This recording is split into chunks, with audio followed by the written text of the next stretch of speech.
Gusto mo bang magkaroon ng views ang reels mo? Gawin mo to. Isa sa mga content strategy ay paggawa ng caption at description. Unahin mo to bago ka gumawa ng video. There is a saying that content is king.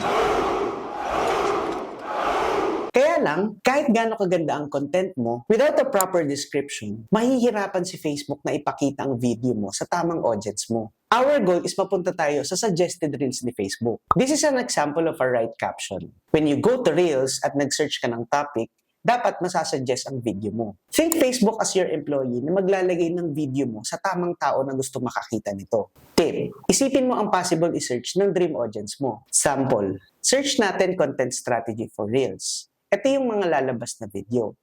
Open mo mga videos na related sa topic na yon and look for keywords. If you notice, I put content strategy for reels. And I also made sentences na may keyword na strategy. In that way, marirecognize ni Facebook kung tungkol saan yung video mo. Extra tip, pag nag-edit ka na, put some highlight keywords sa video mo. Tulad nito, matap mo yung dream audience mo. You can also make subtitles for better results sa algorithm. Kung meron ka pang gustong matutunan, comment mo lang. Good luck and follow for more.